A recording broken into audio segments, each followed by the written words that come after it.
Natural agro থেকে স্বাগতম। আজকে আমরা দেখাচ্ছি টবে রক মেলন চাষ পদ্ধতি।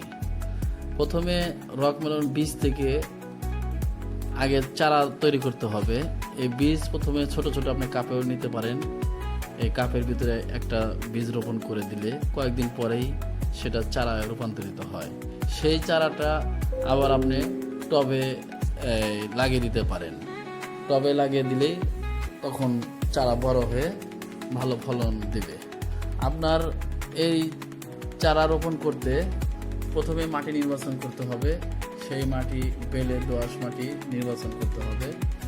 বেলে দোআঁশ মাটির সাথে অবশ্যই পচা গোবর, 2 বছরের পুরাতন পচা গোবর, কোকোপিট বা কিছু বালি দিতে হবে এবং হাড়ের গুঁড়া, নিম খৈল দিলে সবচেয়ে ভালো রেজাল্ট আশা করা যায়। প্রতি টবে 2 থেকে 3টি বীজ 1 সেন্টিমিটার গভীরে রোপণ করতে হবে।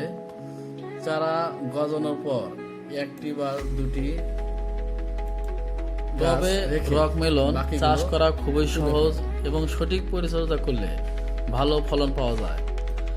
রক মেলন যখন রোপণ করবেন তখন অবশ্যই খেয়াল রাখতে হবে যেন মাটি হালকা ঝুরঝুরে হয়, পানি জমতে দেবেন না। গরমের সময় প্রতিদিন বা একদিন পর পর পানি দিলে ভালো হবে।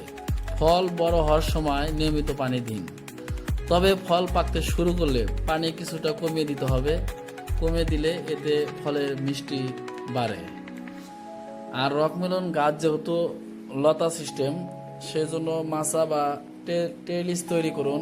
প্রধান লতা 5 থেকে 6টি হলে আগা ছেটে দিন, এতে 500 শাখা বাড়ে। প্রতি গাছে 2 থেকে 4টি ফল রাখলে ফলের আকার ও গুণমান ভালো হয়।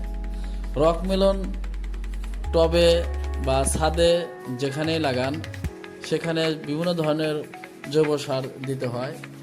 এই সকল ধরনের জৈব সার ন্যাচারাল অ্যাগ্রোতে পাওয়া যাচ্ছে। ন্যাচারাল অ্যাগ্রো বিভিন্ন ধরনের জৈব সার সারা বাংলাদেশে ডেলিভারি করে থাকে। যাদের প্রয়োজন তারা অবশ্যই আমাদের সাথে যোগাযোগ করতে পারেন।